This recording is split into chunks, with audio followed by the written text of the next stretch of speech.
Hello friends, ఇవాల్టి special రాగి పల్లి లడ్డు. ఇందులో ప్రోటీన్ లెవెల్స్ చాలా ఎక్కువగా ఉంటాయండి అండ్ హెల్త్ బెనిఫిట్స్ కూడా చాలా ఎక్కువ ఉంటాయి. దీని తయారీ కోసం ఒక ప్యాన్లో 2 టేబుల్ స్పూన్ వరకు నెయ్యి వేసుకొని 2 కప్పులు రాగి పిండిని వేయండి. నెయ్యి అంటే ఇష్టం లేని వాళ్ళు స్కిప్ చేసేయండి. ఓన్లీ రాగి పిండి మాత్రం వేసుకొని అందులో పచ్చివాసన పూర్తిగా పోయేంత వరకు ఫ్రై చేస్తూనే ఉండాలి. రాగిపిండిలో పచ్చివాసన పూర్తిగా పోయిన తర్వాత రాగిపిండిలోంచి మంచి సువాసన వస్తుంది. ఇప్పుడు మనం మినప ఉండలు చేసుకుంటే ఎలాంటి సువాసన అయితే వస్తుందో అలాంటి సువాసన వస్తుంది. అప్పటి వరకు ఫ్రై చేస్తూనే ఉండండి. తర్వాత బెల్లం పాకం కోసం ప్యాన్లో 1 కప్పు వరకు బెల్లం తురుము వేసి 1 కప్పు వాటర్ను కూడా పోయండి.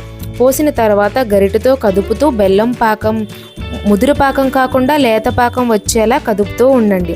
గుర్తుపెట్టుకోండి, ముదురు పాకం మాత్రం రాకూడదు. ఎందుకంటే ముదురు పాకం వస్తే లడ్డు చల్లబడిన తర్వాత చాలా గట్టిగా అయిపోతుంది. సో లేత పాకం మాత్రమే రావాలి. ఎలా అంటే మన కొబ్బరి నూనె ఎంత జిగురైతే ఉంటుందో అంత పాకం మాత్రమే రావాలి. ఇక్కడ నాకైతే లేత పాకం వచ్చేసింది. సో పాకాన్ని ఒకసారి టెస్ట్ చేసి లేత జిగురుగా ఉందని నేను నిర్ధారించుకున్న తర్వాతే స్టవ్ ఆఫ్ చేశాను. స్టవ్ ఆఫ్ చేసేసిన తర్వాత ఫ్రై చేసి పక్కన పెట్టుకున్న పిండిలో ఈ పాకం పూర్తిగా వేసేసుకోవాలి. అలా వేసిన తర్వాత మధ్య మధ్యలో క్రంచీగా తగలడం కోసం మనం పల్లీలు, జీడిపప్పు, బాదం పప్పు ఇలాంటివి కూడా యాడ్ చేసుకోవచ్చు. నేనైతే ఇక్కడ పల్లీలు యాడ్ చేస్తున్నాను. సో పల్లీలు వేయించి పక్కన పెట్టుకున్నాను. అలా పక్కన పెట్టుకున్న పల్లీల్ని ఒక మిక్సర్ జార్లో వేసుకోండి. అలా వేసుకున్న పల్లీని పౌడర్లా కాకుండా జస్ట్ క్రంచీగా ఉండాలి కాబట్టి చిన్న చిన్న పీసెస్లా మాత్రమే గ్రైండ్ చేసుకోండి. ఒక్కసారి గ్రైండ్ చేస్తే సరిపోతుంది. అలా గ్రైండ్ చేసి పక్కన పెట్టుకున్న పల్లీల్ని ముందుగా మనం తయారు చేసి పెట్టుకున్న పిండిలో వేసుకొని మెత్తగా కలుపుతూ ఉండాలి.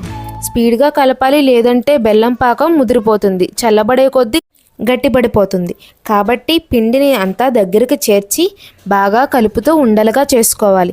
ఈ రాగి పిండిలో చాలా హెల్త్ బెనిఫిట్స్ ఉంటాయండి. ఐరన్ డెఫిషియన్సీ కానీ, ఎముకలు దృఢంగా మారాలి అనుకునే వాళ్ళు కానీ వారంలో ఇవి 2-3 సార్లైనా తీసుకుంటే తప్పక రిజల్ట్ కనిపిస్తుంది. చిన్నపిల్లల్లో 3 సంవత్సరాల లోపు పిల్లలు నడుస్తూ పడిపోతూ ఉంటారు కదా, ఎందుకంటే వాళ్ళ ఎముకలు చాలా సున్నితంగా ఉంటాయి, దృఢంగా మారవు. కాబట్టి అలాంటి వాళ్ళు రాగి జావ కానీ రాగి దోశ కానీ తినడానికి ఇష్టపడరు. కాబట్టి పిల్లలకి ఇలాంటి లడ్డూ రూపాన్ని చేసి పెడితే వాళ్ళు ఎంతో ఇష్టంగా తింటారు.